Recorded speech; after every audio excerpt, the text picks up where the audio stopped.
This is Hidden Killers Week in Review. A look back at the most prolific stories of the week. Welcome to the podcast. If you'd like to listen to an ad-free version of this episode and all of our episodes, then search True Crime Today Premium Plus on Apple Podcasts and press subscribe. That's our premium channel where all of our ad-free and advanced episodes live, all in one place. True Crime Today Premium Plus. Search it on Apple Podcasts and press subscribe. Even try it for 3 days free. Some secrets are kept in the basement, others in the morgue. Welcome to Hidden Killers with Tony Brueski, featuring defense attorney and host of the podcast, Defense Diaries, Bob Motta. The trial of Richard Allen, of course, has come to a close, a case that we've been following for you really ever since our podcast has existed. It's a case that has had many questions about the guilt or the innocence of a man named Richard Allen, charged the 2017 murders of Abigail Williams and Liberty German in Delphi, Indiana. A guilty verdict rendered this week to a stunned courtroom after many felt the prosecution did not bring a very strong case. And the defense that had their arms tied behind their back by a judge who didn't want, it seems, any type of exculpatory evidence or, evidence in general, maybe about 75% of it, in the ears of the jurors. We're going to talk to three experts in their own respective fields here today about this case, where it went, and what's next for Richard Allen. We're going to have Bob Motta, defense attorney, join us in just a moment, followed by Shavaun, Scot, psychotherapist and author. And then we're going to talk to the former FBI special agent, Robin Dreeke, who was head of the Counterintelligence Behavioral Analysis Program, for his take on this case as well. We'll start by going to Bob Motta. Bob, you were there in the courthouse every single day. Take us there. Take us to your reporting and how this case eventually wrapped up into closing arguments and then us getting into that guilty verdict. Yeah, it was it was a bit of a whirlwind towards the end. Like there was, I think, a little bit of surprise how quickly the defense ended its case in chief. Mm-hmm. I think, like, even some of the jurors, I saw some raised eyebrows when Brad Rosie, one of the defense attorneys, said defense rests. They're like, really? So I think that took the jury by surprise a little bit. It took me by surprise a little bit as well. Mm-hmm. And then as we kind of went into the verdicts and the deliberations, it was a wild atmosphere out there. I mean, there was always a big crowd out there. I did a bunch of lives, like man on the street interviews, just trying to talk to anybody and everybody that would be willing to talk to me on the lives. And it was really interesting, man. It was interesting. Tons of locals, tons of Indiana residents, just to kind of hear what their thoughts were on this thing. And, a lot of people were of the same mindset because I was not cherry picking. Yeah. You know what I mean? These are folks I didn't know. I mean, obviously I talked to, some of the other lawyers and YouTubers that were there, but in terms of just the citizens that I spoke to, many of them, a majority of them were of the same mindset that you are. And I think that you're seeing that post verdict online as well. Just a lot of people are like, wow, this is a thing. And it's truly my hope that someday that the videos of Richard Allen in his cell are made public so that people can have a real understanding of what happened in this case and how an American citizen was treated in that prison for 13 months, not just solitary, but just allowing him to remain in there, knowing that he was psychotic was, beyond inhumane, Yeah. And I think the world deserves to see it, in order to try to secure a verdict under the guise of trying to keep him safe, that they allowed that to happen, and not only allowed it to happen, but really put everything in place for it to happen. Mm-hmm. I think that people are going to be way more shocked than they are just sitting back, kind of hearing about it. It's kind of one of those things you have to see it to believe it. Mm-hmm. I want to ask about that because obviously we've been talking about this for more than a year while he was in solitary confinement. And that really seemed to be the big thing that we were talking about. He gets get a new trial free card just because of the abuse that was in there. Obviously, they're going to appeal this, but is there any legal recourse for the treatment that he received in that prison? Is there anything that can be done, whether he's free or not? Because it just seems to me that no matter what, this was not how they should have been operating, period. And it shouldn't sway on the verdict.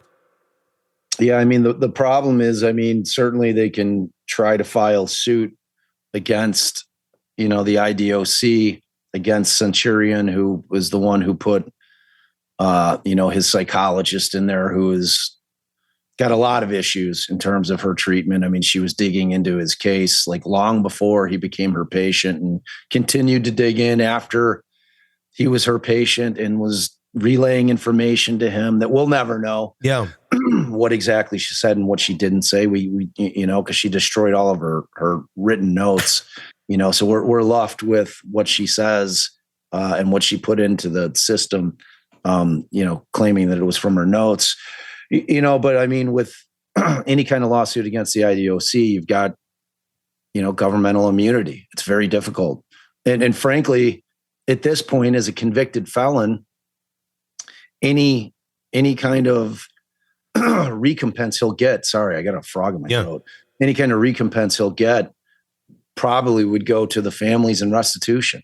Yeah. It's like they would probably file suit and say, okay, well, if he gets any money, we want it in restitution. So I don't know that there's ever going to be anything that's going to be able to be done about it. I think that the best remedy is going to be exposure of what happened in our country with this case and this individual, and that people become outraged, and we put our foots down and we say that this is not the country that we live in. This is not what our Constitution says should happen to the people that are presumed innocent. And, we've got to fight back. Like, we can't allow that to start happening. Is that going to become the norm? Yeah. Now they're like in a case like this, they're going to say, you know what? We made it through with Richard Allen and we got that verdict. In every case where you got circumstantial evidence, it's not real powerful. Let's try throwing him in prison. Let's see if we can break him for, 13 months. Let's see if we can get it done there. Let's see if we can get those confessions. Is that our new MO? Is that what's going to become the norm? I don't know. I mean, I hope not. Yeah. But I mean, it kind of does set a precedent where it worked. I mean, you're not breaking him. That's the thing. And that's I know you're not saying that yourself, but there's ignorant people out there who think that by doing this, you're going to break him and he's going to, no, you're going to break him, but you're not going to get accurate information out of him. You're going to break him. Right. Full stop. Full stop. And you'll Full get whatever stop. you get out of that, but none of it's valid because you broke someone. Right. Which is frankly going to be probably the most just fervently battled issue in the appeals. Yeah. Like whether or not those are voluntary, whether or not they're valid, like the appeal is going to really focus on everything. The appellate court, unlike the gallery, is going to get to see the videos of his incel because they were put into evidence. So the appellate court, and if it doesn't make it there to the Indiana Supreme Court, they're going to look at it. And I hope that they're outraged. I would hope that they're outraged. I hope that they put their foot down and they say, nope, no, this isn't how we do it here. This is not our country. This is like, it was inhumane, Tony. That's all I can tell you, man. Yeah. It was unbelievable. The appeals process for Richard Allen now underway. Give us some insight, Bob, on how this is going to work from here. It's lengthy, and like before I kind of dive into that, I think that the number one concern is going to be are they going to be able to keep Rick Allen alive? Yeah. To survive through the appellate process. There is going to be zero incentive on part of the state to keep him alive. And anybody who knows anything about our prison system knows that convicted child killers and convicted pedophiles are not treated very kindly within the walls of those prisons. So, I mean, he's in peril. He's going to be in absolute peril. So that's the first thing. And then it's going to be a lengthy process. there's going to be some motions filed initially in court after sentencing happens on December 20th. They'll try to get them a new trial. They'll file a motion. The defense team will file a new motion that'll get denied by Gull. And then at that point, you got to start getting the record together. And the record it's a massive undertaking. So they have to transcribe all of the every day of testimony. They got to put everything together, and they've got to create this record that they then ship off to the appellate court and said, here's the case. And it's not just the trial, it's everything pre-trial. Mm-hmm. So all the things that we were always kind of barking about, like what's Gull doing here, those are all part of the appellate record as well. It starts from basically the minute of arrest up through the verdict, and then through that last post-conviction motion that's going to be filed. And then they're going to go through it, and then the briefs will be written first by Allen's appellate attorneys, and then the state will then have their ability to respond. And then at that point, the appellate court will make a decision whether or not, that they find that the confessions are valid. And in my opinion, if they do find that they're valid, it's going to be problematic, because I think that they'll say that the weight of those confessions outweighs any of the other issues where she may have ruled wrong, but it wouldn't have mattered at trial because of the fact that there's all these confessions that we think are valid, that those would have been the thing that sealed this case for any jury. So they would rule everything else as harmless error and not give them another trial. At that point, once that's denied, then you got to go up to the Indiana Supreme Court and have them take the same look at it. You file new briefs. Mm-hmm. And from that point forward, if that gets denied, then you shift it over to the federal system. It's lengthy, man. Yeah, I mean, how long could this all take? If he's to get a new trial, what would you think? Decade, easily. Wow. Take a decade. Yeah. You were talking about he's 54, I believe. Is that correct? So he'd be about 64 then if he survives. We're not talking surviving, a couple months here to get this worked out. We're talking a decade. Yeah. Wow. Yeah. Dude, this is depending on what the direct appeal would that have, like the direct appeal.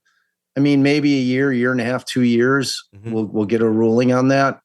But like I said, like getting to the point where you're getting the briefs done. Yeah. It's in all honesty, probably going to take a year, maybe longer. And then it gets scheduled. I don't know if the appellate court will want an argument or if they'll just go on the briefs themselves. But it's just a lengthy process, man. It's like I tell you about it all the time. It's like once you're convicted in this country, it is a Herculean task to undo it. Did the appellate courts ever look at some of the rulings and some of the things that Gull did? Did they ever what the hell was this? Like, why would you make that? I mean, is there ever criticism of any? Does it even matter? Is there any checks and balances to a judge like Gull where she did make some pretty bizarre rulings that did seem to make a whole lot of sense? But is there anybody to check then go, why? Why did you make that? Like, what's your thinking? Or is it just the appellate level? That's it. Like that's where they're going to decide. Be free to continue to do this to other cases over and over and over. And there's nothing that seems to be such a broken system that you can get somebody bad in there, and then there's not really any recourse to stop them. I obviously could not agree more. Yeah. And I appreciate your outrage, man. It's like, I wish there were, and you're not alone in feeling that way. It's like I said, if you kind of take the temperature right now, like online, of what people are feeling about this case, I think a lot of people echo your sentiments, and we should all be afraid. Yeah. Honestly, that's my entire point. I mean, we have to watchdog cases like this. And I honestly cannot remember. And I'm going to pose a question to you. Yeah. Can you remember a case maybe ever and where you have this big of a split in terms of whether or not even if he did it, but whether or not they met their burden? And people don't even really understand what the burden is, but they know enough to know that something's not right about how this went down. No. It's like people just have a feeling. Like I can't think of any other murder trial that I've watched where I was like, like, I don't know How what's did this going even on get here. to court is like where I'm at. Like, this doesn't even make, like, there was nothing. There was nothing up their sleeve. There was nothing where it was like, oh, okay, I see why they think it. It was like even more confirmation that they didn't know what they were doing in this trial. Even more than less confidence that we had going into it. I know, man. And it's like, I like the only silver lining out of this case, and I hate for it to be, that an individual has to go through it, and I hope that he survives it, is that it really shines a light on our system. Yeah. You know what I mean? And that it's a broken system. I mean, it's the only system we have. I don't know that there's any system that's better anywhere else. Yeah. But that doesn't mean it's not broken. Yeah. I mean, and it's like, dude, we've been just like, we lost generations of people of color, like, to the system that like just kept entire generations of black people and people of color down just by imprisoning, who would typically be the breadwinner, like up until, they finally started giving women some rights in our country.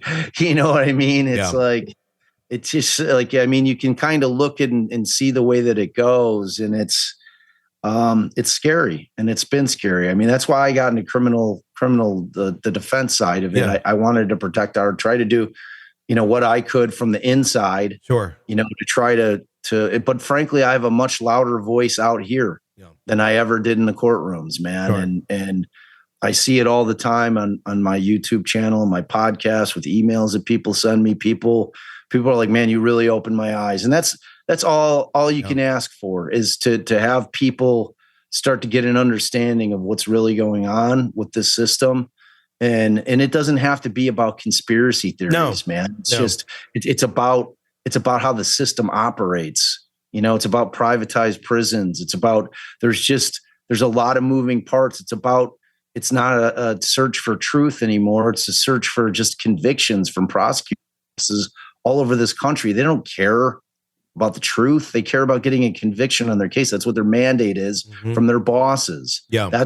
They need that because those bosses have to get reelected, and they want to be able to put our conviction rate is 97%.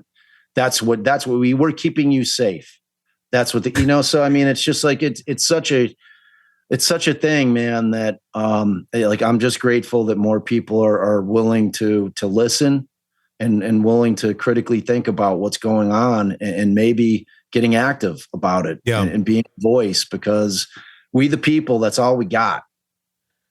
Yeah, I mean, that's 100% true. And I just think so many people are unaware of how broken the system is. And it's not that it can't, there's not room for improvement, because it seems like a lot of these things, it would be simple. It wouldn't be that complicated to put some more checks and balances in here, because inevitably you're going to have some bad people in there that are going to have power, and that needs to be checked out when that happens, and then corrected. And it can be done, but it's so broken where it just can run free endlessly, and we all stand on the sideline watching the train barreling towards the truck on the railroad track that isn't moving. And it's like, just push it, move it, do something. Like, it's against the rules. We can't push it right now. Press the gas. They're not allowed to press the gas. I know. And it's not even like just like bad people or people with ill intent. It's people that are not competent to be doing the jobs that they're doing. That's scarier than anything else, because there's going to be a way more of those than there are people coming in with bad intentions. Yeah. It's like, you're going to be dealing with people that should not be in the position they're in, either because they're not qualified to do it, or they're not suited to do it. One of those two things. And then the end result are just life-shattering decisions that are made. And it's like, and you see it in every level of, the criminal justice system. You see it everywhere, though. I mean, you see it in even in family courts, where you've got judges that probably shouldn't be on the bench that are making decisions that are just so impactful on people's lives. Mm-hmm. Like we're making decisions where children should be placed, and you have a judge who's heard 2 hours of evidence and making an absolutely like life altering decision for a family, and it's like based on, it's scary, man. It's scary. And I obviously agree. I mean, we need to tinker with it. And, the answers are not that clear. Yeah. I mean, it's like, maybe the answer is robots. maybe AI is the one who takes over the whole criminal justice system. I've been very curious about that idea. I think it'd be very interesting to run a full trial, everything just through something, and then at the end, let the AI be the juror. See what? Well, because I'd love to see some test samples of it, or the judge. Like where they've just like AI has just taken in all the existing case law, processed it. Because one thing that about computers is they're not going to be biased. Mm-hmm. I mean, it's going to logically analyze the information that it's receiving, and then it's going to say, well, based on this, like this is the correct answer. Yeah. You know what I mean? So like it's a terrifying prospect, but it's an interesting one. Well, I mean, it's a great way that, all the research that would have used to have been done. Now it's like, boom, here we go. AI can pull it up, different case law, everything, and find really good examples much faster or better than humans ever could. Right. And so, I mean, there's a lot of benefits there. It'll make, just as anything, it's like, does more information make it better? We're in a world where we have access to literally anything we want to know in our pockets. And people seem more misinformed today than ever. I know. Well, because now it's people are allowed to put misinformation out there. Yeah, that's true. Now you have to be able to try to cull through what's real and what's not real, what's true and what's not true, because everybody that puts something out there states it as fact. Yeah. And then you've got the layer on top of that is, okay, so who's actually controlling, the Snopes of the world and all the different, the like fact finding to determine whether or not something's true or not true. Are they biased? Yeah. It's like layer upon layer of bias that you can't know, it's like, it's a weird world we live in, man. It's a weird, weird world. Let's go back to the case for a moment and talk about the defense ending rather quickly. And you said you were kind of surprised by this. Everyone was surprised. Why do you think that is? On the outside looking in, what my reaction was, I think the prosecution already sunk themselves. Let's not keep adding more to the fire, which could steer us in another way. And less is more is kind of what I was thinking. What was your thoughts being actually there? It's so hard to know, because it's like you look at it like, and it was the first time I had ever sat on that side of the bar where I'm not in the well of the courtroom trying the case from beginning to end. Like, obviously I've streamed a bunch of trials. It's different when you're there. It just is. You're seeing more, even though I was at the disadvantage of having to write the whole time, trying to transcribe this trial the best that I could. But you have this dilemma of the confessions. So you had to deal with them in some way, shape, or form. And like, how do you balance how much of the state's, what I consider to be weak case in terms of evidence, if you pull the confessions out of it and you're like, okay, well, they basically have mere presence at the bridge. And you have a few eyewitnesses that all give different descriptions of a different person, at least in my estimation. Yeah. And then you got this unspent casing. So you've got to deal with those independently, but also understanding that the most powerful evidence at the end of the day is going to be those confessions. And then you're kind of looking at it from the defense perspective. You're like, how much do we put on? Do we put Kathy Allen on? Do we need to give this jury an understanding of where Rick was for the rest of the day? Like what was his demeanor when I got home from work, frankly, and I'm sure that was the toughest decision for the defense, whether or not to put her on, and it could have been Rick Allen, who's very protective of his wife, saying, I don't want her involved with this, to not put her on the stand. I don't know. I mean, ultimately that's a strategy decision by the attorneys, not the client.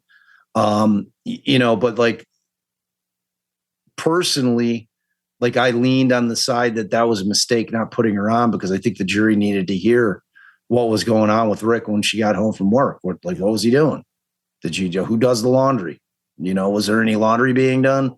Was there, did he leave that night? Was he acting strange? Like all those things that you could have asked her, because the way it kind of went down is you never really heard where Rick Allen was that whole day. Mm-hmm. And it was kind of left at that, which strategically, when you're kind of looking at the microcosm of the case and you're shrinking it down to the period of time in which the state believes the girls were killed, which is why I was like, you attack the timeline. You attack the timeline. They could not prove when the girls died. The only information that they were using was saying that Libby's Apple Health data, her phone data, said that the phone stopped moving in such and such a time. Mm-hmm. That doesn't mean that that's when the girls died. No, it just doesn't. And it's like you get this kind of like stunning evidence brought in at the very last minute by the defense, with this phone being plugged in, that the headphone port was accessed from 5:22 to 10 and then unplugged at 10:23. You've got, their phone data guy going down and Googling, in a 15-minute break and coming up and testifying, I Googled that can be from water damage or dirt. And like, why wasn't that looked at? Yeah. What? Are you telling me that at no point during the 7 years of investigation that no one ever, with this thought that the girls crossed the creek, that at some point that they were forced to cross the creek, don't you want to just see if the phone had water damage just to support that proposition alone, without even thinking about this thing that they may have found or that they did find in the data? Yeah. How was that never done? In the search for the truth, my biggest takeaway from this trial is that this investigation was not good. We all knew that going in, but it was substantiated at trial. It's one thing to hear about it and hear everybody speculate about it. It's another thing to hear it come into evidence. The amount of lost interviews, the amount of things that weren't done, the amount of things that they did at trial. They get a jury question about, did you ever go and see how many Ford Focuses were, in the area? Black Ford Focuses were in the area at the time, and they hadn't done that. Mm-hmm. And they do it after they get that jury question in the middle of trial. Yeah. And then they only provide the information on a real limited scope. They don't talk about all the cars that look like Ford Focuses. You can't tell what kind of car that is. Well, one of the pieces from afar that I was kind of taken aback by was the individual, I believe it was an officer, who testified about the voice on the bridge and the voice on the video and Richard Allen, and just basically stating, I believe that's him. Okay, how have you verified this? What testing have you done on the voice to compare it? Was there any testing? This is just literally his opinion from what I've understood. Yeah. That's it. Exactly. And presented as fact. Presented as if this guy, obviously they crossed him. Do you have any training? Do you have any education to make that kind of assessment on the stand in the middle of a trial? And he's like, no, I don't have any of that. And then she allows that opinion to come in. I was stunned. Yeah. And I was stunned. I was absolutely, I couldn't believe it. How many times did you just want to stand up and yell? That's like me putting you on the stand, Tony, and saying, hey, man, you're like, Tony, yeah, I listened to it. I listened to it 100 times, maybe more. And I had headphones on. Oh, okay. And then you listen to the audio from that video. Okay. And then, Tony, in your expert opinion, because you listened to so many times, is that the same voice? Yeah. Yes, it is. Yes, it is. It must be. Unequivocally, it's the same voice. Yeah. I'm like, am I in crazy world? Yeah. It felt like, what are we doing here? How is this being presented as fact? We have things, we have tools to do these tasks. Right. Why not get somebody to figure out the height of the bridge guy? Either way. There's ways of doing these things. There's 100% ways to do it. And they chose not to do it. That came out on testimony. It was $10,000. We decided because of the error, the error rate, that we decided not to do it. I'm like, oh man, I don't know, man. I don't know. It was just a thing. So I don't know. It's all going to come out on appeal, though. It will. All of it, we're going to hear about it all on appeal. The nice thing about the appeal is that they're going to have to make the transcripts. So, I want the world to read the transcripts. Yeah. I did the best I could. Yeah. Andrea did the best that she could. Lawyerly, we all did the best that we could to transcribe every word that you can, but you can't do it. No, it's impossible. And the world deserves to know what went on in that courtroom, word for word. So this thing's not over. Which is unfortunate for the families, but that's part of the process. I was so hoping, because initially going in, I thought, well, maybe it could go either way. Then the way it was going, I was thinking he's going to get off. This is great that they can kind of move on and hopefully actually go after who actually did this. But nope. Here we are again. Yep. I mean, dude. It's one of those things where he may never get a new trial. Yeah. You never know. It's like, you can't sit here confident about anything. You'll hear the talking heads on it, and, you'll hear both sides of it. There's no way those confessions are too in stone, but those confessions, man, you can't trust them. Why couldn't they have just done it honestly? Why did they have to do the things that they did? In order to I would have trusted those confessions a hell of a lot more if he was making them in Cass County Jail. 1,000%. It was not the same Richard Allen in that initial police interview that was making those confessions. Very different person. He was a shell of his former self. It was shocking, man. Well, we will continue to watch it, and maybe 10 years from now, you got to go drive there again. And sit in a courtroom go out for sentencing, month. even though that's a foregone conclusion. Yeah. She's going to get the maximum possible. So, but gosh, I follow the case, man. Great reporting, Bob Motta. Thank you for being there and bringing us the latest every single day. I've been missing you, buddy, so I'm glad I'm back. Back to normal. Back to our regularly scheduled programs. Yes. You know what I mean? Bob Motta, defense attorney and host of the podcast Defense Diaries. Do go download it and check that out. If you want more in this case, every single day. He did about a 3 to 4 hour recap. Him and his wife, Ali Motta, doing an extensive deep dive into that case every single day. If you want to go through it, do check out Defense Diaries on YouTube or wherever you get podcasts. Now we're going to move on to this very same case from a different perspective, but a psychological perspective. Not so much the legal repercussions and the ins and outs of that, but more so the ins and outs of our mind and how this affected the jurors, how this affected the family of those two girls who lost their lives, and how this very impactfully affected the brain and the mind of Richard Allen. Shavaun, thank you for joining us. What's been your reaction to this verdict?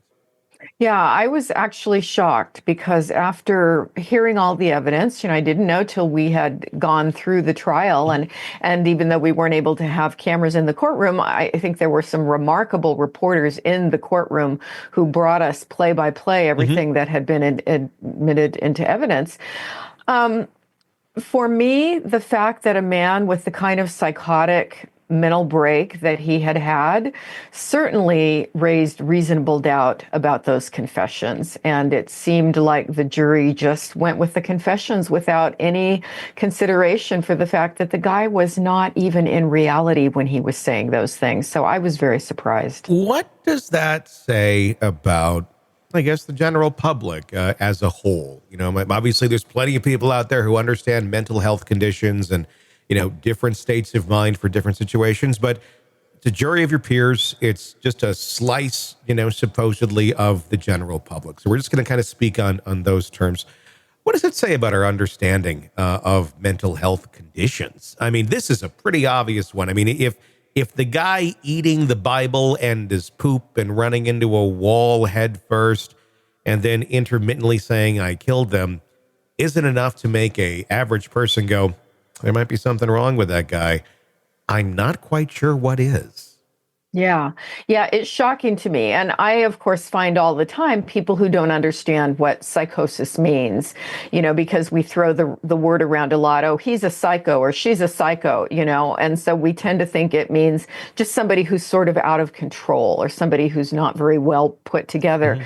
But psychosis actually means a complete break with reality. So they often don't know who they are. They don't know where they are. They don't know what's true, what isn't true. And it's a brain condition. It's an illness. And it's, the brain is an organ in the body, just like any other organ. It can become diseased. And the psychotic condition simply means that you can't trust what anybody says when they're in that state. Mm-hmm. It's an analogy I just came up with because I always like making analogies. It's like operating your computer in safe mode, where it's like, okay, we see in the background all of these pieces of the individual are there, but you can't access them at that point in time. Mm-hmm. The computer is running. It can run, but it's just running on the very basics of it's aware of its surroundings. It can hear, it can talk, it can taste, it can do those sort of things. But the coding, the programs, and everything that make that computer what it is, the things that it can execute, can't access them at that point in time. They're there, but cannot be accessed. It looks like the computer you just had, but it's in safe mode. And that's kind of, I'd almost say, like what someone in that state, or maybe other states too, could be analogized into, as far as, look, yeah, this person it's in there, it's not coming out, and they're not reading it right now. And that's, you're just getting a very surface level thing of really not a complete picture of who that human being is. And they're not going to make the right decisions other than, not even quite for survival sometimes either. Right. Yeah, definitely not. And I've had clients who didn't even believe they were human anymore. One guy believed he was a robot. Another guy believed he was Godzilla. It's common for people to be hallucinating and believe that they're a celebrity. I had one person who believed he was JFK. And this is truly what their brain is telling them at that point. So how can you take anything that comes out of a psychotic person's mouth as the truth? You just can't. Why is it that, in this case, for example, we had the prison psychologist who obviously had a lot of, marks against her for basically trying to exploit this trial for her own gain with podcasts and such. And then you have another mental health expert who came in and said, there's something not right with him. He was psychotic. The prison one saying, no, I don't think he was. Is that just really just poor work? Is that just being a very inept clinician? What is that, where you can have two people who are supposedly, experts in this area having such varying opinions on something like a Richard Allen? This is kind of black and white, I would think. Yeah. Yeah. I try to be hesitant about criticizing other clinicians, publicly, but frankly, there are some that just aren't very good. And I also think that you see in the, forensic, in the criminal settings, often you may run into people who have a bias. And because in prisons, they do often see people who are malingering or feigning illnesses in order to get some kind of special treatment or benefits, I think they can look at everybody with a bit more of a jaded eye, assuming that people are faking when they start exhibiting these kind of symptoms. But from everything that was documented that came out in the trial, I don't see how that was a reasonable stand to take. And I think she was wrong. In the case of Richard Allen, the jury seemed to take the side of, well, he must have been faking it. That's certainly what the prosecution wanted everyone to believe. They had their psychologist come on the stand, the prison doctor, and talked about all that. She believed he was competent. The expert that came in for Richard Allen, not remotely saying the same thing. Let's talk about faking it. Obviously, when you're behind bars, there probably is a lot of feigning. There probably is a lot of people who are trying to fake it so they can get moved to another facility or whatever their goal may be. How easy is it? How difficult, I should ask you, is it to recognize when someone is feigning versus not? It can be difficult, and you really do have to spend time with people. One of the things that you look for is the behavior. If it's psychotic appearing behavior, depression, or whatever, is it consistent over time, or does it come and go? Obviously, a person that's consistently mentally ill, that carries more weight than somebody who seems to have just these transitory symptoms. But you also look for the severity of it. And I think the thing that really tipped the evidence for me was the self-injury, the degree that he was banging his head on the wall, and then of course the eating feces, as I've said many times. I've never seen anybody feign by doing that, although it is something that sometimes people in a severe state of psychosis will do. And so I think it's something you have to spend time with. You have to look at the person consistently. And then, of course, as we've talked about, there are tests that you can give. You can give more in-depth psychological tests that a person who's feigning, it will show up in a certain specific pattern, and versus when a person is legitimately ill. They had all this time to try and figure out the answers to this question. Why did it seem so difficult to do that, in your opinion, in this case? Did they just not want to go down the roads to get the answers that would truly define what is going on? Because maybe the assumptions where they're left are more in play for a certain verdict versus not? Yeah, it's very frustrating to me whenever I see professionals that don't seem to go the extra mile, to get the right kind of information that they should have. And that's what it looks like to me, is that they just didn't bother. And if they didn't bother in this case, how many other cases are there where they just don't bother to find out what's really going on with someone? So it's very troubling. There doesn't seem to be a lot of connection or not necessarily connection, but I guess weight.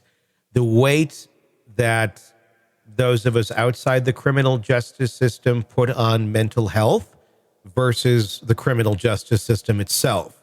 There seems to still be quite a big disconnect in understanding what certain things can do to people and how it drives behavior and ultimately drives behavior towards some of the crimes that we talk about. Is that an accurate observation? Yeah. It's very poorly understood. And we like to think that when you have people who work in institutions that they're paying more attention to it, but clearly sometimes they're not. I've seen it a lot also with people in the military, because often it's another case I'm thinking of was someone I was involved with some years back, but a young man became psychotic during boot camp. And they called it, he's playing crazy. And he became increasingly ill and increasingly psychotic. And by the time I came into the situation, he had to be in 4-point restraints, held down in a hospital bed with a guard with a gun standing over him, which is not exactly a therapeutic situation. And it could have been caught early, and he could have been given some medication. And obviously the military was not the right place for him. But the fact that they could not see this, and that they had some degree of mental health staff who didn't understand what was going on either, is really scary. So prisons, military, probably a lot of places in our different governmental institutions, it's not well understood and not treated.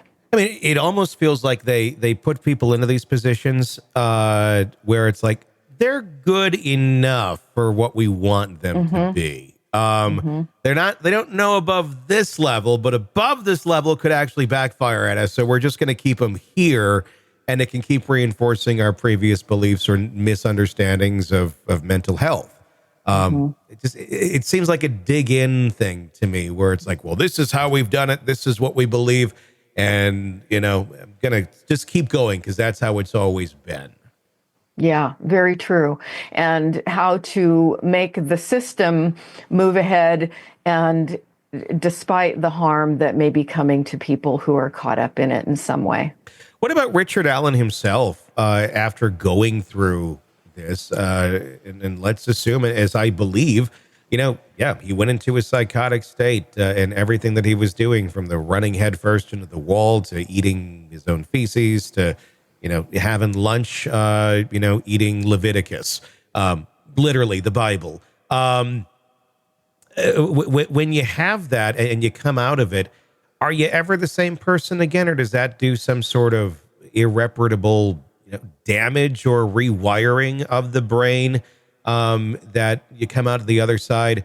I don't know. I mean, is there a difference in the person, or can the person be completely the same as they were prior? It can go both ways. Certainly, looking at him, the little bit of time that we see him on camera, he does not look like a well man at all. He doesn't look like the man who was arrested at all anymore. So, with the right medication and treatment and the right environment, could he come back to be essentially the same person he was before? It's possible, but it also wouldn't surprise me if he was left a bit of a shell of his normal self as well. Sure. Let's talk about the actual investigation. Let's talk about how the court has handled this. Judge Frances Gull and her many rulings in this case. And I'm just trying to get a grasp on what is going on here. I mean, if we're going to assume there's nothing that's being covered up necessarily in terms of him having a connection, or the actual murderer being somebody else that they all know and they're covering for. But I'm saying more so in the lines of bad police work, bad investigation. The community wants someone to blame for this, and it seemed Judge Gull just, wanted to ram this through in any way that was needed, and didn't really take a lot of time to consider a lot of these factors. I mean, firing his attorneys at one point, really narrowing down the possibilities of what they could even argue in court. What's going on there? What's going on in that sort of environment where you got the judge that's kind of thinking this one way, you got the community, the law enforcement that's pretty much on the same page, and it's just all this groupthink of, okay, this is our case, this is what we're going to do. And it just seemed reality and common sense were left out of the equation in all of the motions leading up to this actual trial. And the thing is, that's where most of the big decisions are made, is in the motions leading up to a trial. Yeah, it's really surprising and scary, isn't it? And none of it, as we've said for so long, it smells fishy. None of it has appeared to be transparent. And it just makes me wonder how many other cases are there like this, where somebody is just basically railroaded and the system is not working the way that we think it's supposed to. I mean, is this something that you think commonly goes on in jurisdictions where you kind of got the city basically, against the defendant, and there's no way that they're ever going to look at it fairly? I mean, that's the thing. Like we weren't. Nobody's even arguing, I think, for the most part, or saying Richard Allen is innocent. Everyone's just saying, look, this is not a fair playing field to even determine that question. Mm-hmm. Mm-hmm. Yeah, it seems like there should be a lot more protest than there is about it, just from what we know, what we've been able to see. It doesn't look right. The family of Libby and Abby, obviously there is a verdict now. It's sure going to be appealed. Closure. I mean, that's a funny word. It's often, I think, used by people who haven't been through the trauma and like, oh, we'll find a way to move on. Like, you never move on from something like your kids being murdered and not knowing who did it. I mean, justice is the only thing, I think, in many people's mind where you can maybe kind of start to move forward, move on a little bit while still living with that pain. How do you think they're coping with this? I'm not trying to put words in their mouth, but yeah, they got a verdict. But I mean, they're not deaf. They're not immune to what the general population is saying, who also want justice for these kids. Yeah, I wish there was some way to say, yes, people get closure and feel better. I don't know that this verdict would do it. And not knowing them, I don't believe I've seen recent interviews with them since the verdict has come out. Yeah. So I don't know if they feel that they're any better off than they were before. It certainly doesn't look like it. There's been some cases in the past where the victims' families don't agree with the verdict, and they don't agree with the guilty verdict, and they come out and they they challenge the system as well, because they want to find what's going on. I'm not saying that that's their opinion. I don't know their opinion right now. But just for, I guess, talking on a psychological basis and on a mental health basis, if you are in that situation, if you are a parent, and let's just, for the sake of everything, say maybe somebody's in that boat in that family that goes, yeah, we got somebody here, but I don't think it's them. What is a healthy path to go forward on in something like this? Is it to continue, divulging yourself into the story and diving into it and surrounding yourself with it, and the sadness and the depression that would bring on, by continuing to fight for what you think is right, to find justice? Or is there a time sometimes where, as a clinician, you just say, look, there's other people to fight this for you mentally going forward. Just, try and disconnect from the drama, from all these things that are going on and things that you really can't control. Yeah, I think everybody has a unique path with that sort of thing. And I always encourage people to take really good care of themselves, including their mental health, and have a balanced life. And if they feel like they still need to do something, in some way to follow through a good fight in their mind, then you can do that, but you have to compartmentalize it and not make it the entirety of your existence. You still need love in your life. You need joy. You need, good self-care. You need to have hobbies, interests, a career. And then if you still need to pursue justice in whatever way you do it, but do all those other things as well. Shavaun Scot, psychotherapist and author, thank you so much for your insight on this case and joining us to discuss. Now we're going to slide over to Robin Dreeke, retired FBI special agent and chief of the Counterintelligence Behavioral Analysis Program. Robin, we've been talking about this one for quite some time. I know you had even emailed me when the verdict came in going, oh my gosh, I'm sorry I'm wrong, but I don't think you were. I think all of us felt the same way on this and really still do. What's been your reaction thus far, now that we have a verdict of guilty in the Richard Allen case? I had so many emotions at the same time, Tony. This is one of those cases going to be with me, and I know a lot of people, the rest of my life, I think. Mm-hmm. Disbelief was my first one because I still haven't changed my thought patterns. I've done a lot of reflection. It's like my first reaction was I must have a blind spot. Mm-hmm. I must not see something that other people have seen. I'm wrong. I mean, it was really self reflective and blaming myself for not seeing something that the jury saw. Mm-hmm. And then I'm going through my range of emotions. I even reached out to you, as you know. I apologize. I must have been way off of what I said. And I'm like, you're great. We all agree.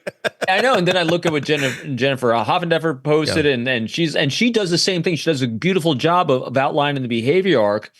And I just keep going to data. I just don't see the pattern of his life that fits what he's accused of. And then I'm in my right after it's my fault, I go immediately to the families. I'm like, gosh dang, I really hope they feel satisfied with the verdict, because I still am just always about the victims in this thing. And the only victims left now are Richard Allen's family and the girls' parents and families. And I hope that they have satisfaction with this, but it's hard to, it's just hard. It's just, there's so many emotions in there. And then I'm like, well, then I start looking at the defense attorneys, what could they have done differently? What could they have done better?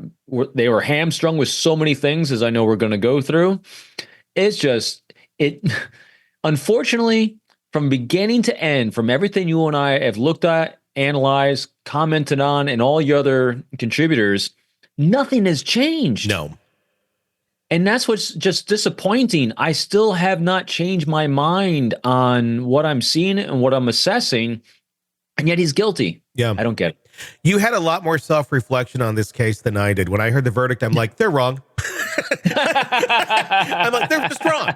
They are just wrong. I was like, what did I get wrong here? I didn't get anything wrong. You didn't get anything wrong here. I mean, facts are facts. And it's not like you or me had some sort of inflated, maybe this could be possible story here. It's just based on facts and based on the data that is there. These are non-refutable things. The jury did not hear so many pieces of this case. Just as you said, is there something I didn't see? It's the other way, I think, Robin. It's what the jury didn't see. We saw everything. You know, in the mind of the jury, we saw too much. In the minds of the prosecution, we saw too much. They tried to tamper down anything they possibly can, and they played whack-a-mole to such an extreme on this case that it was spooky. It almost really makes you question, how is this part of our American justice system? How is one person or very few people allowed to have so much power over a case like this? You really hit it right there too. That's the most disturbing thing about this case to me is how can this happen? That there's still so many. I mean, I get that, even with the Koberger case or any of the other cases, there's a lot of gaps in data, but in every other case you and I have talked about, and all these cases I generally see, there's always going to be gaps. There's always going to be data that you wish you had, a weapon, a witness, or something like this. But there's always that lifestyle behavior arc that says it makes sense. And I'm not saying he didn't do it. I'm just saying there's nothing that makes sense that he did it. Yeah. That's what's missing for me. And they didn't allow that to come to light for the jury or during this prosecution. So after all my emotions of going around in self-flagellation and blaming, I'm back with you. I don't think we're wrong. It's not that I think he's innocent or guilty, because I want more data, and I'm not seeing it. And until I do, I don't think he's guilty. I don't think that anyone could render a verdict in a fair manner based on what was presented to the jury. And again, I agree. I can't say he's guilty or innocent, but I certainly can't say he's guilty based on an unspent bullet that was in an area where people are hiking all the time. It is a hunting area. So you do have people that are going to have those in their pocket. You had how many officers wandering around the area as well at the crime scene? It's a very likely possibility a bullet fell from someone other than Richard Allen. And the signs of, it went through his gun. That's so bunk. I mean, run it through any gun, you're going to get some sort of a marking on it. And then to say it specifically his without any evidence, mind you, there was no scientific proof that went into this that said, oh, yes, this is why, look, we even have this. Or there was nothing. It was just, this is what we think. Same with the guy, the officer that testified going, that's his voice. Okay, like, what did you run it through? What's your testing method? Like, what program did you do to identify and get a signature that it is his voice? Nothing. It was just his opinion. It was truly shocking that you can have a judge just say, no, we're not going to let you plead all of these different, very possible, likely theories that even the investigators investigated or stopped investigating for no real great reasons. And not allow that in for your own defense. It's one of those things that's shocking. If you don't know how the court system works in this country, you don't understand that a judge can do this. I didn't understand that until I started diving into true crime. I'm like, really? A judge can just say you can't defend yourself using these theories or these arguments? Yeah, it can be done. That's how this case was done. That's how we got to this.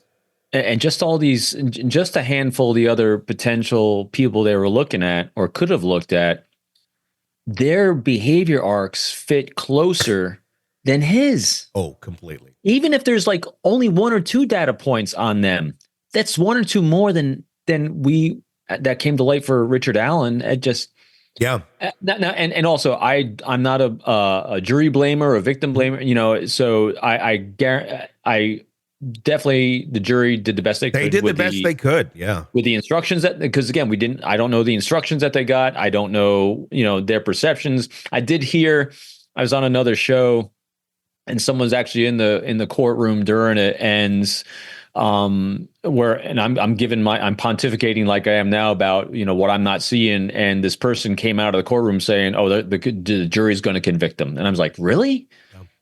So I guess that the tenor in the courtroom was very different than, again, because we're not there, we're not experiencing it as they are. And also, I really thought hard about this one too. I think they really wanted, and everyone wanted someone to be guilty. Yeah. They want to find, so there can be closure. And I get that. I just wish we all felt better about this. I agree. The scary thing is about a case like Richard Allen and the Delphi murders is that people want answers. And that's the families, the neighborhoods, the communities, everybody, they want answers for what happened to these two little girls. There's nothing wrong with that. But oftentimes when we go on the path of trying to find answers, we put the blinders on. We go down this path and we think we know what we're looking for. We try to find that. And in some cases that leads us in a good direction because, sometimes those instincts are correct. But they searched for 5 years for a man and they never found one. And then they go back to old interviews and, oh my gosh, look at this one. We completely dropped the ball. How did we not realize we had this one? And there's really not a whole lot in this interview other than railroading him. But they went back to that and they said, oh, well, there's this bullet. Maybe we should connect this. And the rest is really history. Yet there are so many people in this case that you had mentioned earlier were not looked into or was just kind of touched upon. It's shocking. And I'm going to talk about some of these names. And these people, I'm not saying they're the killer or the killers, but I'm saying this is bizarre that there wasn't more of an investigation into this. You have Brad Holder, the avowed Odinist, initially a suspect due to his religious affiliations with Odinism and his proximity to the scene. The defense argued that elements of the crime scene, such as the rune-like formations, pointed to the ritual Odinistic killing. It was deemed inadmissible by the court because they didn't want to hear about his involvement. Just inadmissible. There's no Odinism here. You have Elvis Fields, identified by the defense as a person of interest very early on, alleged connections to Odinism, weird statements he gave about the crime scene, and knowledge of specific details that were not publicly available. Yet he wasn't our guy. I believe he even went on social media and even posted kind of recreations of the crime scene. But nope, he couldn't have anything. You got Keegan Kline, a convicted child predator who at the time was not a convicted child predator, literally communicating with Liberty German under the username Anthony Schatz, talking about meeting up, talking about getting together the day of the murder. Later, he's arrested on child pornography charges, and he's serving 40-some years in prison. And then, of course, you also have Ron Logan, the owner of the property, who is now deceased, has a criminal history to him, never charged, and the involvement was also not presented. None of these options were presented to the jury. If you don't have any of that, how are you going to make an educated decision? Each one of these people, especially I'm going, was it Patrick Westfall? That's the one's in one, jail. Yeah. Keegan Kline is in jail. Keegan Kline. Look at, just do our own thought experiment here, as we love to do. Mm-hmm. Each one of them, especially that one who's in jail right now for being in communication, for child pornography, how much easier would it have been to prosecute him? Yeah. Even if he has an alibi, who else does he talk to? Who else did he say, hey, these girls are going down there today? I know about it. When you want to go? Because, if they're communicating to their predator buddies, however that works, that could be if it's not him, it seems like he's a pretty solid lead. So in my mind, again, I'm not a lawyer. I'm not an expert on that aspect of all these things. But if you have all these potential people that you can reasonably say to yourself, especially this one right here or the other one, that says, I could equally prosecute one of these people and have maybe an easier time showing this arc of behavior. And also, if you look at the stats, most of the time, unless they're a vagrant going through the area like we had in the Rachel Morin case, there is some knowledge and connection between the victim and the murderer. Mm-hmm. And we have that in at least in that one instance. And so what that does, and like you said, what the judge ruled out is reasonable doubt. Mm-hmm. If it could have been any of these other people, and I'm sitting here saying, well, that fits, it fits more than this and this, or at least equally fits. That's reasonable doubt to me. It seems that what was pushed out of the case were all of the reasonable doubt options. It wasn't like, here's a fact, this is our killer. Because I don't know if any of these people are, but they all play roles in this universe of what is going on. And the fact that they didn't allow the jury to even hear those names, or at least put them into context, because they're all players in this. It is shocking and in no way, I think, fair. It's just one of the many, many options that Richard Allen will have here on appeal. Beyond the people that were brought into the case of Richard Allen, or the lack thereof, because many of them never made any sort of impact on the jury. It's going to be interesting to hear their reactions now that they're out of that position, if they're going to be kind of shocked by everything they weren't informed of. You have other pieces of evidence that never were heard. The Odinism theory, not touched upon at all. And I was saying towards the end of this trial, did we even need to go to Odinism? Because to me, on the outside, it felt like the defense didn't do a very good job at all. It felt like the prosecution really pointed out all of the weaknesses. And I thought, well, Odinism really doesn't even need to be in there. It couldn't be. The judge wouldn't allow it. But I guess I was wrong. Maybe they did need the Odinism theory. Do you think the Odinism theory would have helped this case, or would it have pushed the jurors even further to the side, going, that's too fantastical, if we didn't have the rest of the context? I think what could have helped is if you removed the label of Odinism and just put like a cult-like murder, or ritualistic type murder without an inflammatory or weird sounding label on it. You just say that, in other words, give it a reason, a motive for committing this murder was ritualistic, without giving it a particular label of meaning. I think that probably would have had more traction, just because it sounds better to the ear. I think if it's presented more in a pragmatic, scientific way, not science of the supernatural or Odinism, but just in a ritualistic kind of cult-like way, because there's tons of cases that there's cult-like ritual murders and things that happened. And I mean, if you look at Lori Daybell Vallow, that was a wackadoo religious cult-like murder of her children that you didn't give any kind of religious label to. And if we had called that, that it was Odinism, it would have sounded a little weirder. See what I mean? Yeah. And also, with these other people that had threads, I'll call them little red threads. Richard Allen had one and they pulled on it. And these other potential people, they had these little red threads too. What they should have done is they should have done a deeper dive to see if they can pull that red thread and see if it dives deeper. And if it doesn't, because right now all these people look equal to me. Yeah. They're all kind of here on the surface, that they went an inch deep instead of a mile deep on anyone. Yeah.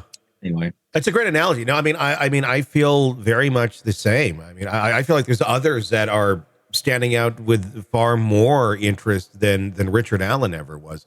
Just take a look. Yeah. If they go nowhere, okay, good. Yeah. Well, then we have less reasonable doubt. Let's do the job first. Let's go down the line and see what we can find. The sketch is another big part of this case. None of them look like Richard Allen. But again, the prosecution, Gull specifically, said, no, inadmissible. The jury doesn't need to see the sketches that we all put out and said, this is our man. And he doesn't look a thing like the guy.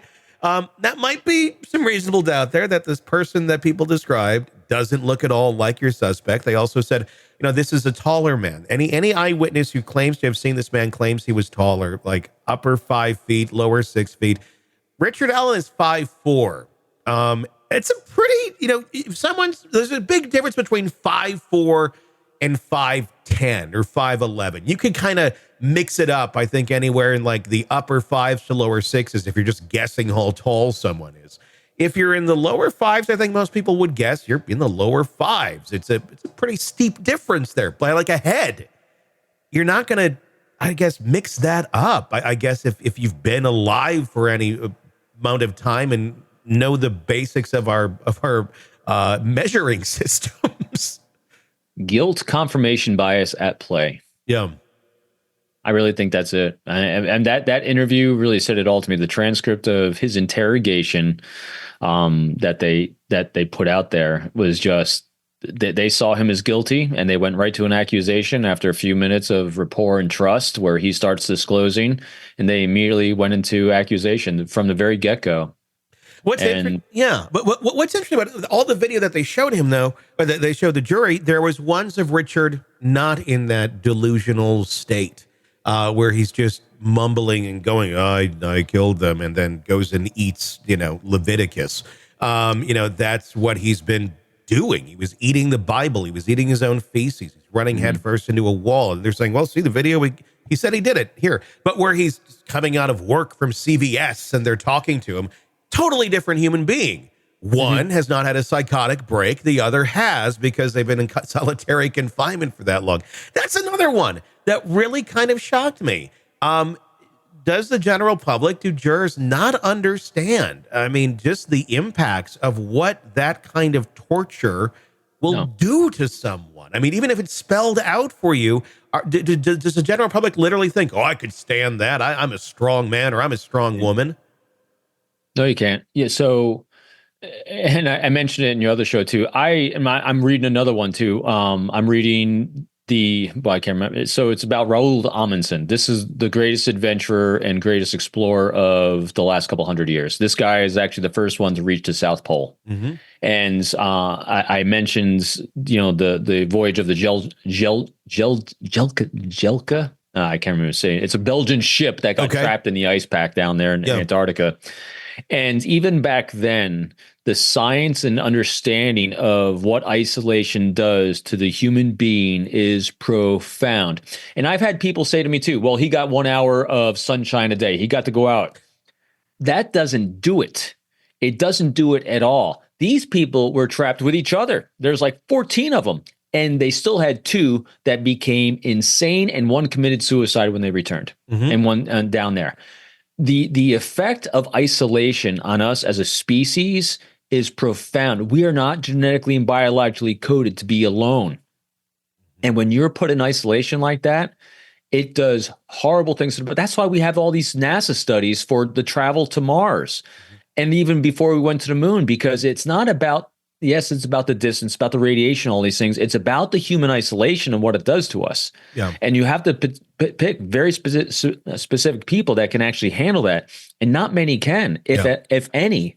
And so when you take someone like Richard Allen, who may be right on the precipice because he's self-described as having some psychological issues, he says he's suicidal, where he can function completely fine if all things remain equal. But then when you just teeter him over that edge, like you would anyone in that isolation, all the behaviors, and the psychiatrist or psychologist, I can't remember which was, that the defense brought on that talks about the effects of isolation on the brain. They did a great job there. I don't know why they didn't harp on that more, because it has a severe, profound effect on us and our physiology. Just read any history book, read any explorer book where someone's exploring anywhere in the Arctic, in the North Pole or South Pole from around the 17 to 1800 time frame. You will see exactly what I'm talking about. And this is just not, it's just us as a species. Yeah. It's just how we work. It is what it is. I want these families to, have closure. Yeah. I know that's a cliche thing to say. Yes. When you lose your kid, you're never truly going to have closure. But have something that brings some sort of end to this chapter. Just a bookend. The families being satisfied in some way, shape, or form as much as you can after losing your child. I don't know if they are or not. I'm not trying to speak for them. I know, from the perspective I have, if I was a parent of this one of these kids, I don't think I'd be very happy. I would feel like, well, yeah, we named somebody, but I don't think I'd feel very confident about this. Do you think the families are satisfied? I suppose it's easier to want to fit the square peg in the round hole, and maybe they did it here. But I think deep down, you probably know, was this the right peg for the hole? I don't know. I was on, I had a tail end of listening to someone actually who was friends with the family on another show. And there's a lot of emotion that's going on with everyone on both sides, both the Allen family and the victims' families. And it's one of those things I would never, I don't know the answer to that. I don't presume the answer to that. The challenge I would think that they're going to have is the fact that there's going to be an appeal. And so the appeal process to me would not allow them to move forward. So I don't know what they need. It's one of those things you just don't know what the families need. Like with all these other cases, I just want them to be satisfied. Yeah. I want justice and I want satisfaction for the victims. And my gut is, I don't think we're there yet on this. Yeah. One can only hope. What will happen next? It's likely going to go to appeals, and off of the laundry list of things that went wrong in this case, I would be shocked if he does not get an appeal, or at some point. Now that could take a long time. It might not be the first round. They're like, oh yeah, you're good, depending on who it goes to. But if Scot Peterson, if the Menendez brothers can get a second look at their case, this thing is screaming with inconsistencies that need a second look. It'll be fascinating. Yeah, it'd be interesting to see what's that group coming in for Scot Peterson, the Innocence Project. The Innocence Project. This is ripe for the Innocence Project. There is no doubt. Without a doubt. Robin Dreeke, retired FBI special agent, chief of the Counterintelligence Behavioral Analysis Program, and author of many books, including this brand new one right here, Unbreakable Alliances. Please, it would make a great Christmas gift. Awesome insight into our behavior and alliances that we make in our lives and how they can positively impact our lives. Great Christmas gift. I do highly recommend checking it out. Get that wherever books are sold. It's going to wrap up our program for today. A big thank you to all of our guests, Bob, Motta, Shavaun, Scot, and Robin Dreeke, for their insights. I'm Tony Brueski. Thanks for joining us. Until next time, be sure to press subscribe so you don't miss any of the stories we're following for you right here at the Hidden Killers podcast from True Crime Today. Welcome to the podcast. If you'd like to listen to an ad-free version of this episode and all of our episodes, then search True Crime Today Premium Plus on Apple Podcasts and press subscribe. That's our premium channel where all of our ad-free and advanced episodes live, all in one place. True Crime Today Premium Plus. Search it on Apple Podcasts and press subscribe. Even try it for 3 days free. Let's be honest. Nothing kills the thrill of a good murder mystery like a commercial for laundry detergent. It's like someone slapping a closed sign on your favorite dive bar. But you're not here for that, are you? You're here for the good stuff. So ditch the ads and upgrade to True Crime Today Premium Plus on Apple Podcasts. With True Crime Today Premium Plus, you get your crime straight. No chaser.